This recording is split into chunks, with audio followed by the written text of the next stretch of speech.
जिनके खेत, जिनके मकान, जिनकी मम्मी के जो आपके गहने होते हैं वो सब बिक चुके हैं, कर्जा उनके ऊपर आ चुका है। बच्चे 10-10 साल से तैयारी कर रहे हैं, एक 5x5 के रूम में बैठे हुए प्रिपरेशन करते जा रहे लगातार। कभी उनके बारे में सोचा है आपने? शॉर्ट बना के ऐसे शॉर्ट आप यूट्यूब पे देखोगे कि एक IAS IPS अपने से जूनियर, एक IPS अधिकारी अपने से जूनियर कांस्टेबल को फटकार रहा है, डांट रहा है, और शॉर्ट बन रही है, उस पर सॉन्ग लगा हुआ है और उसको यूट्यूब पे डालकर यूट्यूब पे अपलोड कर दिया गया उसको। भाई मैं भी बन जाऊँगा, मैं भी IPS बन जाऊँ, फिर मैं भी इस तरीके से डांटूंगा, मेरे पास भी अथॉरिटी होगी, मैं भी ऐसे ही रील्स बनाऊंगा और इस तरीके सोशल मीडिया पर डालूंगा। इंस्टाग्राम पर, फेसबुक पर, यूट्यूब पर IAS ऑफिसर भग रहे हैं, साथ साथ में कैमरा लेकर चल रहे हैं। क्या भैया IAS ऑफिसर हो, कलेक्टर हो या सेलिब्रिटी हो? अगर तुम्हें सेलिब्रिटी बनना था तो IAS UPSC का एग्जाम क्यों दिया? NSD चले जाते, न्यू दिल्ली के अंदर है नेशनल स्कूल ऑफ ड्रामा, वहाँ पे जाकर एक्टिंग की तैयारी करो ना, थिएटर करो वहाँ पे जाके। ये ओवर हाइप्ड और ये जो मोटिवेशन होता है, कुछ करियो, जो मोटिवेशनल वीडियोस पड़े हुए हैं, लाल बत्ती से गाड़ी आ रही है, ये हो रहा है फलाना उनका, ये जो ग्लैमरस चीज़ें देखकर आप प्रभावित हो जाते हो ना, ये आपको बहुत तुच्छ और छोटी चीज़ लगने लगेगी जब आपको रियलिटी समझ आ जाएगी। तो भाई लोग, आप सभी का फिर से स्वागत है। और सबसे पहला सवाल हर बार की तरह फिर से पूछूंगा कि आज कुछ प्रोडक्टिव किया या फिर नहीं। अगर नहीं किया, वीडियो देखो, उसके बाद प्रोडक्टिव काम ज़रूर करना, तभी सोना, उससे पहले सोना मत। तो आज इस वीडियो में हम चर्चा करने वाले हैं UPSC के बारे में। आप चाहे UPSC की तैयारी कर रहे हो या फिर आप UPSC की प्रिपरेशन करने के बारे में सोच रहे हो या किसी भी गवर्नमेंट एग्जामिनेशन की प्रिपरेशन के बारे में सोच रहे हो, तो उस पर थोड़ा डिस्कशन करेंगे, थोड़ा ये जानने की कोशिश करेंगे कि भाई जितनी हमारे समाज के अंदर गवर्नमेंट एग्जामिनेशन को लेकर हाइप क्रिएट है, सही है, गलत है, कहाँ तक सही है, एग्ज़ाम की प्रिपरेशन करनी चाहिए, अगर करनी चाहिए तो क्या माइंडसेट के साथ करनी चाहिए, उस पर थोड़ा सा प्रकाश डालने की कोशिश करेंगे, थोड़ा समझने की कोशिश करेंगे। तो वीडियो की शुरुआत करते हैं, लेकिन उससे पहले let's make India a golden bird. तो भाई देखो, UPSC, अगर हम UPSC की बात करें तो UPSC एक ऐसा एग्जामिनेशन है, एक ऐसी सर्विस बात करूं जिसकी हमारे समाज के अंदर काफ़ी अच्छी इमेज है, काफ़ी अच्छी इमेज समाज के अंदर है और एक लेवल इसका भी है, बट कहीं ना कहीं जैसा हम सोचते हैं उससे थोड़ा सा डिफरेंट है ये चीज़। अगर हम बात करें, जैसे अगर आप मिडिल क्लास से हो, लोअर मिडिल क्लास से हो या किसी गरीब परिवार से हो, तो आप एक चीज़ नोटिस करना अपनी लाइफ में, आपने शायद देखा भी हो कि जब आपके पिताजी, आपके फादर जब कहीं 4 लोगों में बैठते हैं और जब उनसे पूछा जाता है कि आपका बेटा क्या कर रहा है, तो वो जब बताते हैं ना कि हमारा बेटा UPSC की तैयारी कर रहा है, IAS की प्रिपरेशन कर रहा है, हमारा बेटा कलेक्टर बनेगा, तो उनका सीना चौड़ा हो जाता है, उनके कंधे ऊंचे हो जाते हैं, उन्हें एक प्राउड फील होता है जब वो इस तरह से किसी को बताते हैं कि उनका बेटा क्या कर रहा है। वैसे ही जब आपसे कोई पूछता है कि भाई तुम क्या कर रहे हो इस समय, तो जब आप बोलते हो ना कि मैं UPSC की प्रिपरेशन कर रहा हूँ, तो यार हमारे अंदर बड़ा प्राउड फील होता है, जेन्युइनली प्राउड फील होता है। हमें ऐसा लगता है कि यार यस, हम बाकी सभी से डिफरेंट है, क्योंकि जिस तरीके से ये एग्ज़ाम डिफ़िकल्ट है और जिस तरीके की सर्विसेज वगैरह मिलती हैं, जो सोसाइटी की निगाह में जो इमेज है इस चीज़ की, तो उस वजह से हमें बहुत प्राउड फील होता है। तो देखिए, आपके पेरेंट्स हुए, आप हुए, तो जब आप इस चीज़ को लेकर चर्चा करते हो, किसी से बात करते हो, तो बड़ा अच्छा लगता है। स्पेशली अगर मैं गरीब परिवार की बात करूं, तो वहाँ पे तो अगर आप बोलते हो कि यार मैं UPSC की तैयारी कर रहा हूँ, या फिर आपके पेरेंट्स बोलते हो, तो अलग प्राउड फील होता है। सोसाइटी के अंदर, समाज के अंदर, आपके फ्रेंड सर्कल में आपकी एक डिफरेंट इमेज बनी हुई होती है। क्यों? क्योंकि UPSC is a completely different thing. अगर स्पेशली मैं बताऊं, लोअर मिडिल क्लास और जो छोटे मोटे गांव में लड़के रहते हैं, छोटे मोटे शहर में रहते हैं, जो अपने गांव और अपने शहर को छोड़कर बाहर आते हैं, दिल्ली जैसे शहर में रहते हैं जहां पर मुखर्जी नगर हुआ, आपका राजेंद्र नगर हुआ, लक्ष्मी नगर हुआ, यहाँ पर रहते हैं, फिर तैयारी कर रहे हैं, तो एक डिफरेंट फील आता है उसमें।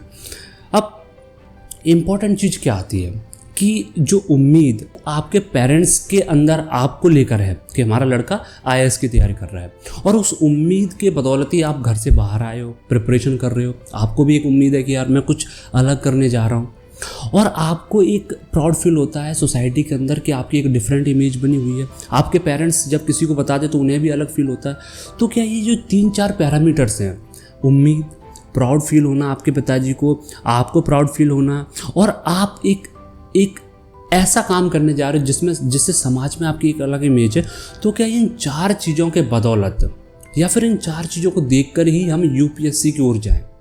और जो कि हम लोग करते हैं। 10 लाख के अप्रॉक्स फॉर्म भरे जाते हैं यूपीएससी के लिए। उसमें से अगर मैं बात करूं तो 900 या 1000 रिकमेंड होते हैं, सिलेक्ट होते हैं, जिसमें से 100 से 150 आईएएस होते हैं, जिनको आईएएस मिलता है, जो 100 से 150 जो कैंडिडेट होते हैं उनको। तो बाकी के जो 9,99,000 जो कैंडिडेट हैं जो रिकमेंड नहीं हुए, ज़रा सोचो आप कि आपने 4 जो क्रीमी चीज़ हैं जिससे लेकर आप सभी को प्राउड फील हो रहा है, उसको लेकर आप इस एग्जामिनेशन की प्रिपरेशन के लिए आए हो, लेकिन आपने इसकी अदर साइड पे फोकस ही नहीं किया। आपने गिने चुने लोगों को देख लिया कि भाई ये यूपीएससी क्लियर करके आईएएस बने, डीएम बने, एसडीएम बने, तो देखो उनको मालाएं पहनाई जा रही हैं, उनके जगह जगह फ़ोटोज़ लगे हुए हैं। अगर वो कोई गांव का बंदा आईएएस बनता है, फिर वो जब गांव में आता है तो पूरा का पूरा गांव उसकी एक अलग ही तरीके से स्वागत करता है। तो ये बहुत सारी ऐसी चीज़ें आपको देखने को मिलती हैं। और सबसे इम्पॉर्टेंट चीज़, अगर आप एक आईएएस ऑफिसर बन जाते हो, यूपीएससी क्लियर करते हो, तो आपको सुंदर सुंदर लड़कियों के और एक बहुत अच्छे अच्छे घरों से रिश्ते आना स्टार्ट हो जाते हैं। तो ये जो ग्लैमरस चीज़ें होती हैं, जो ये जो चीज़ें होती हैं, इसको देखकर हम लोअर मिडिल क्लास और गरीब परिवार से जो लोग आते हैं वो बहुत ज़्यादा प्रभावित हो जाते हैं कि भाई मेरे को तो आईएएस बनना है, यूपीएससी क्लियर करनी है। अब इतनी सारी चीज़ें आप देखते हो, फिर देखने के बाद आप जैसे कि बाहर प्रिपरेशन करने के लिए निकल आते हो, बाहर तैयारी करते हो। आपने कभी सोचा है कि जब आप तैयारी करते हो, आपको पता है कि आपके पास उतना पैसा नहीं है, आप बहुत अच्छे से जानते हो कि आपके फैमिली, आपके पिताजी के पास उतना पैसा नहीं है जिस लेवल के आपके खर्चे आने वाले आप घर से निकल के जब बाहर कहीं रहते हो। तो अब आपको भी पता है कि यार आपके पिताजी खेत, मकान, ये सारी चीज़ें बेचते हैं और आपकी तैयारी करवाते हैं, क्योंकि उनके लिए प्रायोरिटाइज़ क्या होता है कि बच्चा कुछ बन जाए। क्योंकि यार लोअर मिडिल क्लास और गरीब परिवार में ये चीज़ होती है कि हमारा लड़का कुछ बन जाए। उनकी और किसी चीज़ से कोई उम्मीद ही नहीं होती, बस उन्हें उनका जो बोलते नहीं कि एक प्राइम जो सबसे बड़ा सुपीरियर जो ड्रीम होता है एक गरीब परिवार का, वो ये होता है कि हमारा लड़का सरकारी नौकरी में लग जाए, उसको गवर्नमेंट सर्विस मिल जाए। और अगर यूपीएससी जैसी सर्विस मिल रही है तो उनके लिए तो 4 चांद लग जाते हैं। इससे बढ़कर और इससे बड़ी उनकी ज़िंदगी में कोई खुशी नहीं होती। तो ये जो ग्लैमरस चीज़ें होती हैं, ये जो चीज़ें होती हैं, ग्लैमरस बोलें या फिर एक सोशल जो इफ़ेक्ट बोलें, समाज की जो उम्मीद बोलें, ये जो चीज़ें होती हैं, जब हम इनको लेकर इस तरह से तैयारी करने आते हैं, यूपीएससी जैसे किसी बड़े एग्जामिनेशन की प्रिपरेशन करने आते हैं, तो आप एक साइड को देखकर प्रिपरेशन करने आए हो। जैसा कि मैंने अभी बोला, आपने दूसरी साइड पर फोकस ही नहीं किया। तो जैसे ही यूपीएससी का रिजल्ट आता तो आप देखते हो कि एक रिक्शा चलाने वाले का लड़का आईएएस बना, एक बर्तन साफ़ करने वाले का लड़का आईएएस बना, घर घर जाके झाड़ू पोंछा करती थी और उसने अपने बेटे को आईएएस बना दिया। एक छोटे से गरीब परिवार से एक किसान का बेटा आईएएस बन गया। तो ये चीज़ें आपको सुनने को मिलती हैं। कभी आपने सोचा है कि जितने रिकमेंड होते हैं, 900,000 लोग जो रिकमेंड होते हैं, उसमें से 4 से 5 आपको ऐसे लोग सुनने को मिलते हैं जो इस तरह की फैमिली से आकर आईएएस ऑफिसर बन जाते हैं। 4 से 5, इससे ज़्यादा आपको नहीं मिलेंगे। वही 4 से 5 होंगे मीडिया वाले और जो न्यूज़ चैनल वाले हुए आपके, या फिर जो कोचिंग इंस्टीट्यूट वाले हुए, वो उस चीज़ को बड़ा कर रिपीट कर करके आपको दिखाते हैं। आप इसको देखकर मोटिवेट हो जाते हो। कभी आपने वो लाखों हज़ारों रिक्शे वालों के लड़के देखे जो वो 10 लाख में और भी थे, जो 9,99,000, उसमें से कितने ही रिक्शे वालों के लड़के होंगे, कितने ही झाड़ू पोंछा करने वाले लड़के होंगे, कितने ऑटो रिक्शा चलाने वाले लड़के होंगे, कितने गरीब परिवार जो किसान जिसने खेत बेचा, अपना घर बेचा, इनके लड़के होंगे। कभी आपने उनके बारे में सोचा है? कभी उसको दिमाग में रखकर यूपीएससी के लिए आगे आए हो? नहीं आए होंगे। कभी इस तरह से हम सोचते ही नहीं है कि भाई और भी जो 9,99,000 है, चलो उनमें से बहुत सारे लोगों ने एग्जामिनेशन नहीं दिया, 5 लाख मान लेते हैं, 5 लाख कुछ अमाउंट मान लेते कि भाई इतने लोगों ने एग्ज़ाम दिया होगा, तो उसमें भी तो कुछ गरीब के बच्चे होंगे, उसमें भी तो हज़ारों लाखों की तादाद में गरीब के बच्चे हैं, जिनके खेत, जिनके मकान, जिनकी मम्मी के जो आपके गहने होते हैं वो सब बिक चुके हैं, कर्जा उनके ऊपर आ चुका है, बच्चे 10-10 साल से तैयारी कर रहे हैं, एक 5x5 के रूम में बैठे हुए प्रिपरेशन करते जा रहे लगातार। कभी उनके बारे में सोचा है आपने? अगर अंगड़ाई भी लेना तो साले हाथ दीवार से टकराते हैं। इस तरह के रूम्स होते हैं लड़कों के जो यूपीएससी की तैयारी कर रहे हैं आपके मुखर्जी नगर, राजेंद्र नगर, जो लक्ष्मी नगर में रह रहे हैं। और मैं ये बात कुछ ऐसे नहीं बोल रहा कि मैंने वो फील नहीं किया, एक्सपीरियंस नहीं किया। मैं भी वहाँ पर रहा हूँ और कुछ समय के लिए मैंने भी इस चीज़ की तैयारी करी है। बट इनिशियल स्टेज में प्रिपरेशन करने के बाद मुझे चीज़ें समझ में आने लगी और मैंने प्रिपरेशन को जो है वहीं पर लेफ्ट कर दिया। अब मैं इस चीज़ को बताकर आपसे ये नहीं कह रहा कि अगर आप यूपीएससी की प्रिपरेशन करने जा रहे हो, आप किसी गवर्नमेंट एग्जामिनेशन की तैयारी करने जा रहे हो, तो आप उससे लेफ्ट आउट करके कहीं और चले जाएं। ये मैं बिल्कुल नहीं बोल रहा। मैं क्या समझाने की कोशिश कर रहा हूँ आपको कि प्लीज़ प्लीज़ रियलिटी को समझो, सच्चाई से पीछे मत हटो, क्योंकि हम लोग सच्चाई से पीछे हटते हैं। हमारे माइंड में यूपीएससी जो आईएएस ऑफिसर होता है, जो डीएम होता है, जो एसडीएम होता है, उसको लेकर एक ऐसी इमेज क्रिएट करी जाती है कि हमें ऐसा लगता है पता नहीं ये क्या है। तभी तो आपने देखा होगा कि जब आप अपनी फैमिली के साथ रह रहे होते हैं, आपने विज़न देखा, आपने यूपीएससी आईएएस बनने का सपना देखा, और फिर उसके बाद जब आप आते हो बाहर किसी ऐसे हॉटस्पॉट, मुखर्जी नगर जैसे हॉटस्पॉट पे आते हो जहाँ सभी बच्चे उसी चीज़ की तैयारी कर रहे हैं, तो वहाँ पे आप जब आओगे, वहाँ पे जब देखोगे तो वहाँ पे बोर्ड लगे होते हैं। कोचिंग इंस्टीट्यूट वाले बोर्ड्स लगा देते हैं जहाँ पर लिखा हो AIR1, AIR2, ये बच्चा हमारी कोचिंग से पढ़ा है और देखो IAS बन गया।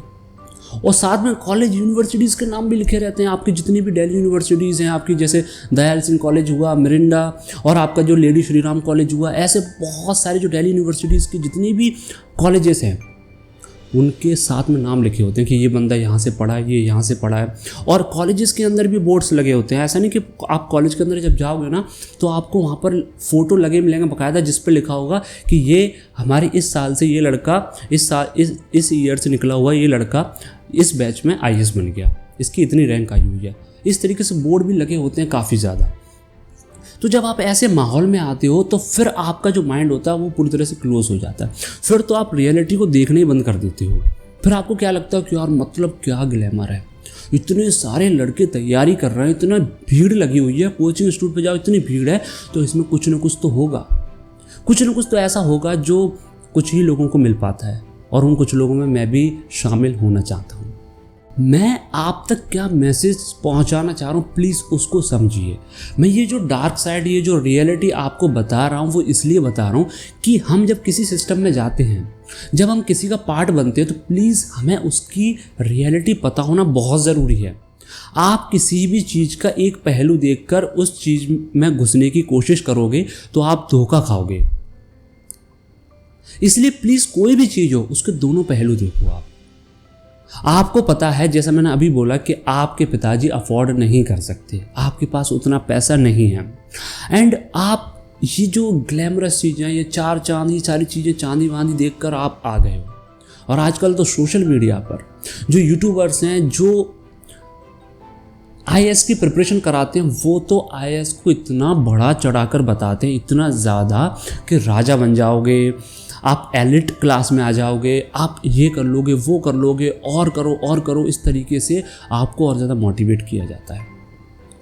और जब आप तैयारी करते हो, मैंने देखा है 21 साल की उम्र में एक इमेच्योर लड़का, 21 साल की उम्र में, जो घर पे सुबह शाम मम्मी से बोल रहा है मम्मी खाना खाना है, मम्मी खाने के लिए लेट हो गया, भूख लग रही है, ये सारी चीज़, जो बाहर का खाना पसंद नहीं करता, जिसको सुबह शाम मम्मी के हाथ का खाना चाहिए, वो लड़का इमेच्योर 20-21 साल की उम्र में हमें उतनी मेच्योरिटी नहीं होती है। उस उम्र में जब इस प्रिपरेशन का भाग बनते हैं, इसमें तैयारी करने के लिए घुसते हैं, तो पता नहीं चलता कि कब एक इमेच्योर लड़का एक ऐसा आदमी बन गया जिसे सिर्फ और सिर्फ एक ही फील होता है जब वो 31 और 35 साल का होता है कि मैंने अपनी लाइफ के 10 साल वेस्ट कर दिए, मैंने अपनी टाइम वेस्ट किया, मैंने अपने माँ बाप का पैसा वेस्ट किया, मैंने अपनी एनर्जी वेस्ट करी, और आज मेरे हाथ में कुछ नहीं है सिवाय हिस्ट्री और ज्योग्राफी के। इस रियलिटी को हम समझते क्यों नहीं है? यूपीएससी की तैयारी करो, मैं कहता हूँ आप अपने दोस्तों को साथ में लेकर सबको तैयारी कराओ, बट इस सच्चाई से पीछे मत हटो। यूपीएससी की ऑफिशियल वेबसाइट पे आप जाओगे या फिर किसी भी मेंटोर से पूछोगे, वो आपको क्लियर वे में बताएगा कि यूपीएससी की एक्चुअल प्रिपरेशन करने के लिए 2 साल का टाइम होता है। आप 2 साल के अंदर यूपीएससी की अच्छे से तैयारी करते हो, या फिर अगर हम बात करें यूपीएससी के एग्जामिनेशन की प्रिपरेशन के लिए 2 साल बहुत है, लेकिन आप उस 5x5 6x6 के रूम में 10 साल बैठे बैठे क्या कर रहे हो? कभी आप अपने आप से सवाल पूछते हो ये कि मैं इस रूम में 10 साल से बैठा क्या कर रहा हूँ? अगर मेरे माँ बाप जो है कर्जा लेकर, खेत खलियान बेचकर, घर बेचकर, दिन रात काम कर करके मुझे महीने का 15-20 हज़ार रुपये मेरी कोचिंग इंस्टीट्यूट की फ़ीस भर रहे हैं, मुझ पर कोई बर्डन नहीं पड़ रहा, मुझे कहीं से पैसे के लिए कोई काम नहीं करना पड़ रहा, इट डजेंट मीन कि आप 10-10 साल तक एक ही रूम में बैठे रहें। आपने तैयारी करी 2 साल, आपने 2 साल तैयारी को दिए, प्रिपरेशन 2 साल करी, 2 साल के बाद फिर क्या कर रहे हो? क्यों उस रूम में बैठे हुए हो? उसके बाद तो आपको जो है रिवीजन करना होता है और उसमें भी टाइम लगता है।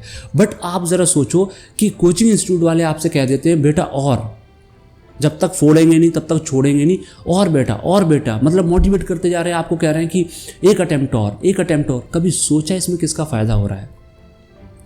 कभी बैठकर सोचा है आपने कि इसमें बेनिफिट किसका है सबसे ज़्यादा, जो आप बार बार कोचिंग इंस्टीट्यूट वाले आपको फोर्स कर रहे हैं कि एक अटेम्प्ट और।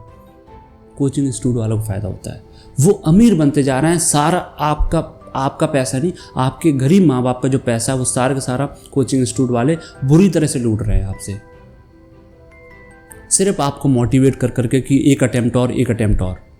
अगर इतना ही वो आपके बारे में सोचते हैं, आपको मोटिवेट करते हैं, तो 2 साल जो उन्होंने आपसे फीस ली, 2 साल तक उन्होंने अपनी भरपाई कर ली आपसे, 2 साल तक उन्होंने आपसे दबा कर पैसा लिया है आपकी प्रिपरेशन का, फिर उसके बाद वो किस चीज़ का पैसा ले रहे हैं? अगर मोटिवेशन आपको दे रहे हैं तो आपको 2 साल के बाद फ्री ऑफ कॉस्ट पढ़ा भी तो सकते हैं कि बेटा अगर तू 2 नहीं 5-10 अटैम्प्ट दे, तूने 2 अटैम्प्ट तक 2 साल तक जो तैयारी करी उससे मैंने वसूली करी, मेरे पास और नए बच्चे आएंगे, मैं उनसे पैसा लूँगा, बट जो तुम मेहनत कर रहे हो, जो मेरे कहने पर और अटैम्प्ट दे रहे हो, जो तुम्हारे माँ बाप जो तुम पर भरोसा कर रहे हैं, तो आगे की पढ़ाई मैं तुम्हें फ्री ऑफ कॉस्ट देता हूँ, क्योंकि सिलेबस तुम्हारा हो रखा है, तुम्हें प्रैक्टिस करनी है, रिवीजन करना है, गाइडेंस चाहिए, उस गाइडेंस का किस चीज़ का पैसा? सोचो, ये सोचने वाले, मैं आपको सोचने के लिए क्यों मजबूर कर रहा हूँ? मैं इसलिए मजबूर कर रहा हूँ कि प्लीज़ उन पैरामीटर्स पर ये डिसाइड मत किया करो कि मुझे आईएएस बनना है, यूपीएससी क्लियर करनी है, जो पैरामीटर्स आपकी सोसाइटी आप पर थोप देती है। कभी आपने सोचा है कि एक आईएएस को इतना ज़्यादा बढ़ा चढ़ाकर ओवर हाइप्ड क्यों माना जाता है? कभी आपने सोचा है? दिमाग खोलकर कभी सोचा है? अगर मैं बात करूं, एक डॉक्टर को आप क्यों ज़्यादा ओवर हाइप नहीं करते? अगर मैं एक नॉर्मल डॉक्टर की बात करूं, क्यों डॉक्टर आपको नॉर्मल लगता है? क्योंकि आप डॉक्टर से मिलते रहते हो। एक चार्टर्ड अकाउंटेंट, एक वकील क्यों नॉर्मल लगता है? क्योंकि कहीं ना कहीं हम उनसे मिलते हैं, उनसे कहीं ना कहीं हमारे छोटे मोटे मीटिंग्स कनेक्शंस हो जाते हैं, तो आपको नॉर्मल लगते हैं, वो करियर नॉर्मल लगता है। बट जब आईएएस की बात आती है, डिस्ट्रिक्ट मजिस्ट्रेट की बात आती है, कलेक्टर की बात आती है, तो उसकी लाइफ स्टाइल प्योरली डिफरेंट होती है। डिफरेंट मतलब वो सभी पब्लिकली एक्सपोज नहीं होती।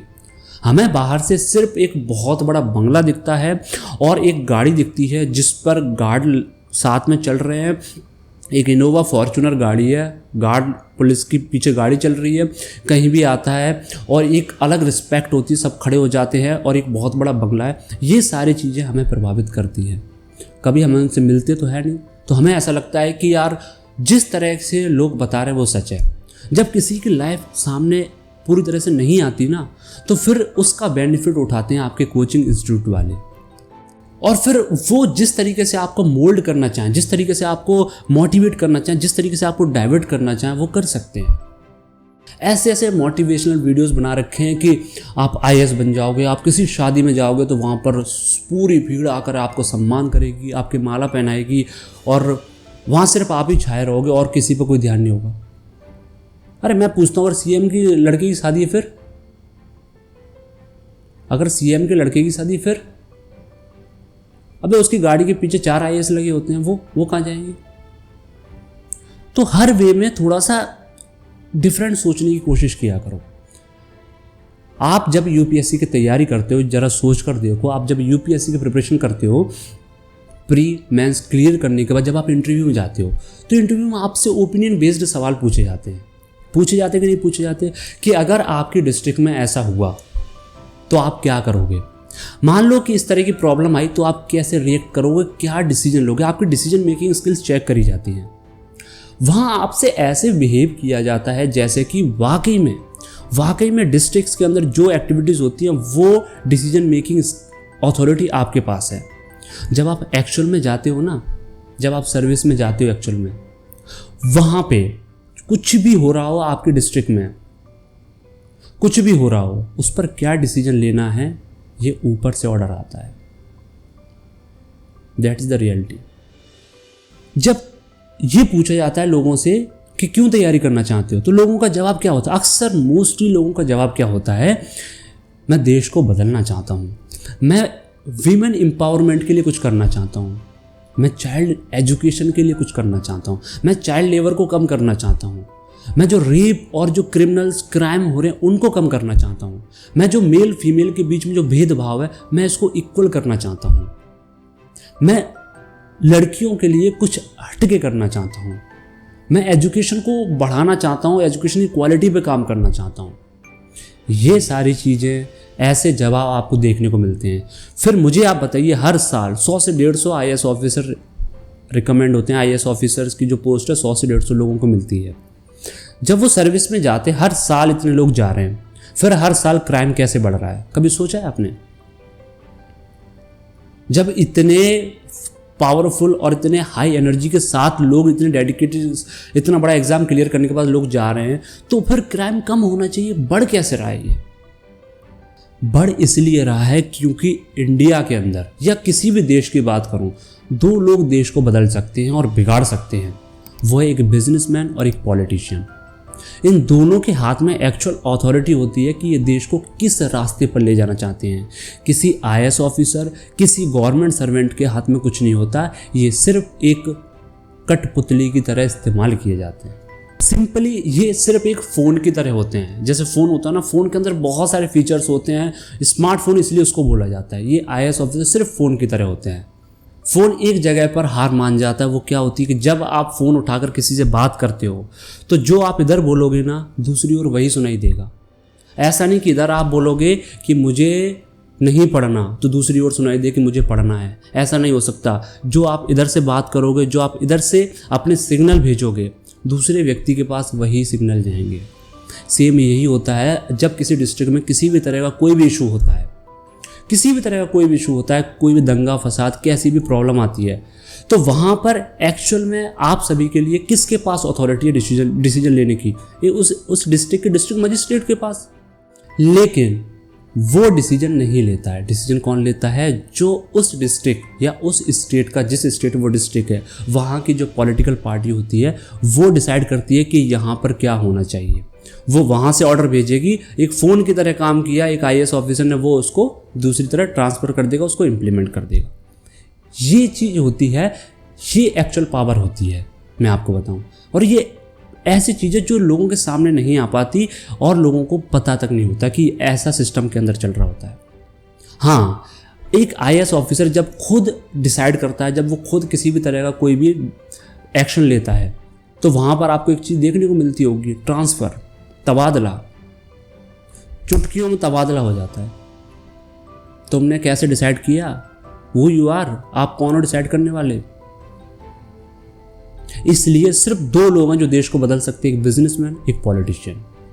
तो इसको उस भ्रम में ना जिए कि अगर मैं इस सर्विस में चला जाऊंगा तो मैं देश बदल दूंगा। इस भ्रम में ना जिए। जब ये सारी चीज़ों को आप दिमाग में रख के प्रिपरेशन करोगे ना, तो आप इसको एक नॉर्मल वे में करोगे। आपको ऐसा कुछ नहीं लगेगा कि आपकी जिद है कि मुझे UPSC क्लियर करना है तो करना है। वो जिद्दी इंसान नहीं बनोगे आप, क्योंकि ये जिद होती है ना, ये जिद आपको बूढ़ा बना देती है। नंबरों का पीछा करते करते आपकी उम्र कम निकल जाती है, आपको नहीं पता चलता। बोलते नहीं 1 नंबर से रह गया, 2 नंबर से रह गया। यार बचपन से सुनता आ रहा हूँ मैं, बचपन से। एक लड़का 2 लड़के 3 लड़के जो भी गवर्नमेंट एग्जाम की तैयारी कर रहे हैं ना, उनके माँ बाप आकर ये बोलते हैं हमारा लड़का 2 नंबर से रह गया, हमारा लड़का 1 नंबर से रह गया। बचपन से सुनता आ रहा हूँ। अभी तक UPSC में सुनने को मिलता है कि 1 नंबर से रह गया, 2 नंबर से रह गया। ये 1 नंबर 2 नंबर से क्यों रहते हैं? सोचने वाली बात है ना। क्यों उसको इतना ओवर हाइप बना रखा है आपने? यस, जो यूपीएससी है वो एक डेमोक्रेसी के अंदर उसका एक दर्जा है, और उसका दर्जा जो एक लेवल है उसको मेंटेन करने के लिए ही 10 लाख लोगों से फॉर्म भरवाया जाता है कि इसकी एक रेपुटेशन बनी रहे।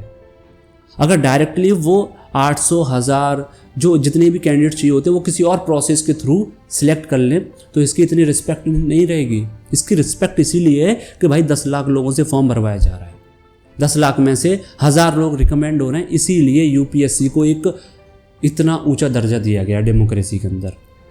यार आप जब यूपीएससी की तैयारी करते हो तो उसमें आप संविधान पढ़ते हो, डेमोक्रेसी पढ़ते हो, इतिहास पर सारी चीज़ें पढ़ते हो। थोड़ा सा यार ये भी जानने की कोशिश किया करो कि एक्चुअल में भाई इस सर्विस में मैं जा रहा हूँ, उसके बाद एक्चुअल में जो लाइफ स्टाइल होगी, जो एक्चुअल में जो मेरे साथ होगा, या फिर जो जिस तरीके के सिस्टम में जा रहा हूँ उस सिस्टम को भी तो थोड़ा समझने की कोशिश किया करो। एक चीज़ और है भाई, एक चीज़ मैं आपको और बताना चाहूँगा कि आजकल क्या हो रहा है, जो आईएएस बन जाता है, यूपीएससी क्लियर कर देता है, तो जो चीज़ें सोचकर भाई जो चीज़ उसके दिमाग में थी, जिस चीज़ को लेकर वो यूपीएससी में गया है, वो तो कुछ नहीं करता है। शॉर्ट बना के ऐसे शॉर्ट आप यूट्यूब पे देखोगे कि एक आईएएस आईपीएस अपने से जूनियर, एक आईपीएस अधिकारी अपने से जूनियर कांस्टेबल को फटकार रहा है, डांट रहा है, और शॉर्ट बन रही है, उस पर सॉन्ग लगा हुआ है और उसको यूट्यूब पे डालकर यूट्यूब पे अपलोड कर दिया गया उसको जिसको देखकर जो थोड़ा दिमाग नहीं लगा रहे वो लोग मोटिवेट हो रहे हैं कि भाई हाँ ये देखो सिंघम मूवी की तरह डांट रहा है, भाई मैं भी बन जाऊंगा, मैं भी आईपीएस बन जाऊँ, फिर मैं भी इस तरीके से डांटूंगा, मेरे पास भी अथॉरिटी होगी, मैं भी ऐसे ही रील्स बनाऊंगा और इस तरीके सोशल मीडिया पर डालूंगा। इंस्टाग्राम पर, फेसबुक पर, यूट्यूब पर आईएएस ऑफिसर भग रहे हैं, साथ साथ में कैमरा लेकर चल रहा है। क्या भैया आईएएस ऑफिसर हो, कलेक्टर हो या सेलिब्रिटी हो, अगर तुम्हें सेलिब्रिटी बनना था तो आईएएस यूपीएससी का एग्जाम क्यों दिया? एनएसडी चले जाते, न्यू दिल्ली के अंदर है नेशनल स्कूल ऑफ ड्रामा, वहां पे जाकर एक्टिंग की तैयारी करो ना, थिएटर करो वहां पे जाके, और जाकर किसी बॉलीवुड में किसी बड़ी मूवी में काम करो जाके। अगर एक्टिंग ही करना है, तुम्हें फेमस पॉपुलैरिटी चाहिए तो ये काम करो ना।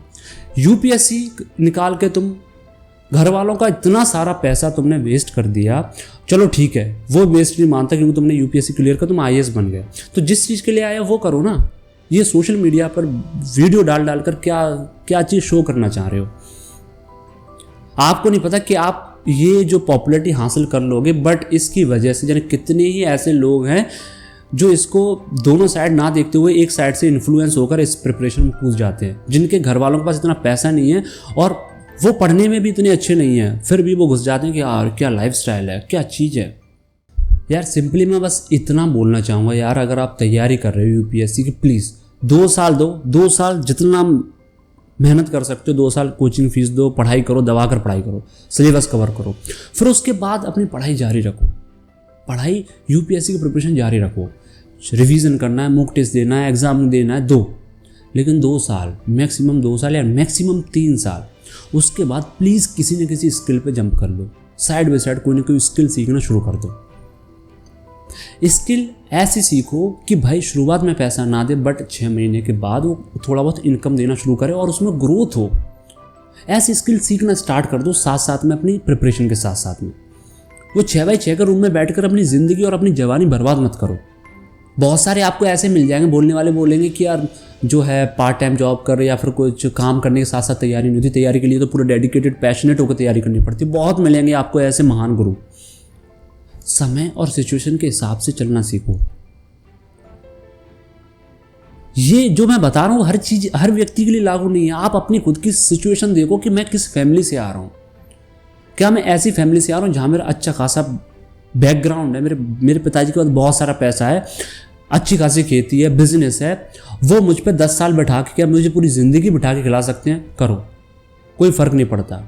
लेकिन अगर आप ऐसे परिवार से आ रहे हो जहाँ आपको पता है भाई कि नहीं है, पीछे कुछ नहीं है, पीछे कच्ची दीवार है जो कभी भी गिर सकती है, मैं उस कच्ची दीवार को आंधी हवा के झोंके के सामने बिल्कुल नहीं आने दूंगा, मैं उसको और पक्का बनाने की कोशिश करूंगा।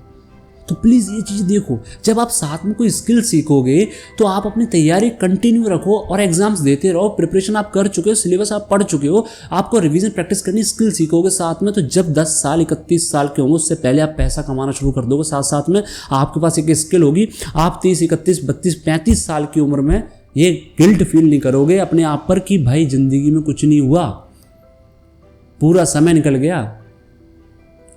देखो जाकर रूम में अंकल बन गए, मतलब पिताजी और बेटा दोनों तैयारी कर रहे हैं। आपको ऐसे से मिल जाएंगे, बच्चा मिल जाएगा, एक लड़का मिल जाएगा और एक उसकी बाप की उम्र का, सब वहीं तैयारी कर रहे हैं यूपीएससी। मतलब एक लड़के से एक बाप की उम्र का 40 साल का बंद हो गया तैयारी करते करते। अरे तुमने एज बढ़ा दी है 28 साल से 32 साल से 38 साल कर दी। इट डजेंट मीन कि आप लगे ही रहो तैयारी करने में। और अगर तैयारी करने में लगे रहे, इतने पैशनेट हो, तो साथ साथ में कोई काम भी करो। घर वालों से पैसा मत लो, इंडिपेंडेंट होकर प्रिपरेशन करो। जब आप इंडिपेंडेंट होकर प्रिपरेशन करते हो तो आपके पास एक और स्किल आती है, और फिर से बोलूँगा कि वो स्किल आपको इतना कॉन्फिडेंस देती है कि अगर आपके एग्जाम्स नहीं क्लियर हो पाते तो उसके बाद आप बहुत एक्सट्रीमली डिप्रेशन में नहीं जाओगे, जिसमें जाकर लोग बहुत गलत कदम उठाते हैं। वो चीज़ आपके साथ नहीं होगी। एंड उसके बाद फिर आपको ऐसा फील नहीं होगा कि यार अब क्या करूँ।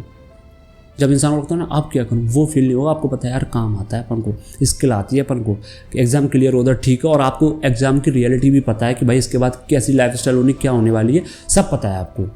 क्लियर होता है, ठीक है, हो जाएगा तो फिर तो सर्विस मिल ही जाएगी, और नहीं हो रहा तो स्किल है मेरे पास, मैं पैसा कमा लूँगा, बेरोजगार नहीं बैठूंगा मैं। तो इस चीज़ को थोड़ा समझो, थोड़ा सा दिमाग खोलो, समझो। वीडियो बहुत बड़ी हो जाएगी, अगर मैं इस पर और ज़्यादा चर्चा करने के लिए आपके साथ बैठूंगा तो और ज़्यादा बड़ी हो जाएगी।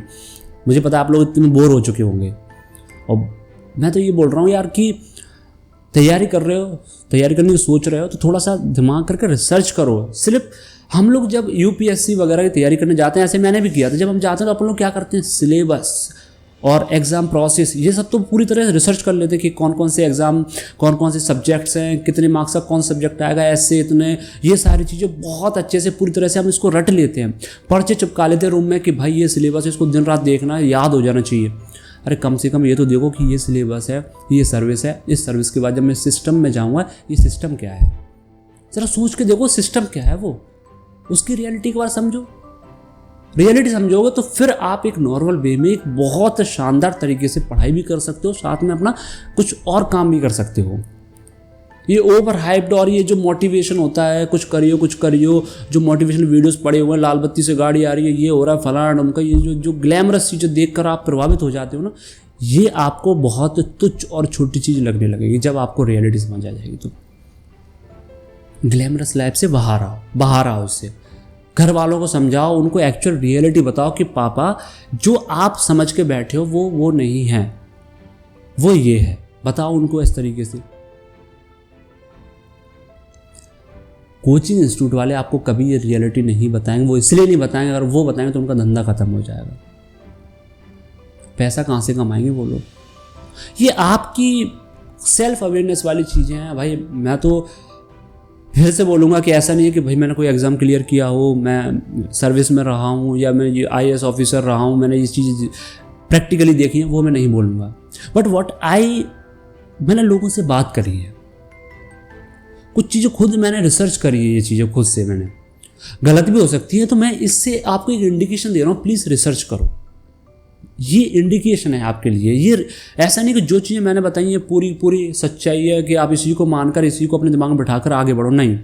ये एक इंडिकेशन है कि भाई ऐसा कुछ है सिस्टम में जिसको आपको जानने की ज़रूरत है। राजा तो हर कोई चिल्लाता है कि राजा बन जाओगे, ये बन जाओगे, आप एलिट फैमिली में आ जाओगे, ये करोगे, ये फलाना ढमका। थोड़ा सा उसको और सच्चाई समझो, घिस कर देखो कि अगर घिसने के बाद ये क्या है। कहीं ऐसा तो नहीं है कि भाई देखने में पीला पीला सोने की तरह चमक मार रहा है और जैसे ही घिसा वो उसका कलर उतर गया। तो वो थोड़ा घिस के देखो थोड़ा सा, तब रियलिटी समझ आती है। वो खुद घिसना पड़ेगा आपको, कोई बाहर से नहीं आने वाला ये सारी चीज़ें करने के लिए। तो भाई बहुत हो गया, चलो ठीक है, मिलते हैं अगली वीडियो में, तब तक के लिए धन्यवाद।